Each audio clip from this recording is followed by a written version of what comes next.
What you are about to see may freak you out a little bit, but promise me you will remain calm and treat this as something to approach gradually, because you can't do anything suddenly.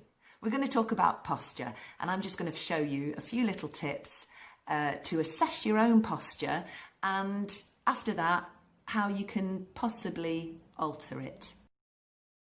I'm going to stand on this step so you can see my feet. Looking at the posture from the front, position your feet about hip width. Now, what happens? Do you turn your feet outwards, or do you turn them inwards? Or are they pointing straight forwards, which is probably, you can guess, the best way to have them? Do you roll inwards through the feet? Look what happens to my knees when I do that. Or do you roll outwards through the foot? Guess what the best way to be is? Straight through the centre of the foot, so your legs are more or less parallel. So that's posture from the front, but we need to look at the top half of the body as well, the shoulders. Now, often when you carry a bag, you put it on the same shoulder, I know I do, and what happens is gradually, to keep that bag on your shoulder, the shoulder rises, and then you end up doing that when you're not even carrying a bag at all. So that's definitely something to look out for in yourself. Just have a look at yourself in the mirror. Are your shoulders the same height? Are they level? And if not, think about the higher one and think, is that the shoulder that I carry my bag on?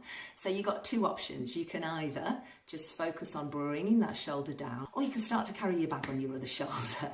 And what might happen is both. This one will raise up to match this one, which isn't what we want. We want the shoulders back and down. But hopefully, if you carry it on this one for a while, this one will start to relax into position. Just be careful that when you're carrying your bag, that after you take it off, that shoulder goes back into place. Better still, get a rucksack. So now let's take a look at the key area of posture, the one that determines quite often how your overall posture is, and that's the pelvis. Be careful that you don't do this or this, but you'll often find that you are favouring one side. So if you're standing on the street chatting, and a bit like the bag thing, because you're used to doing it on one side, you may find that you're carrying one hip slightly higher than the other, so your pelvis is slightly raised on one side. Obviously, you may have issues that cause you to have one hip higher than the other and a tilted pelvis, for example, curvature of the spine, or one leg slightly longer than the other. But if you don't know why you're suffering from aches and pains, looking at your posture and your habits may be something worth doing.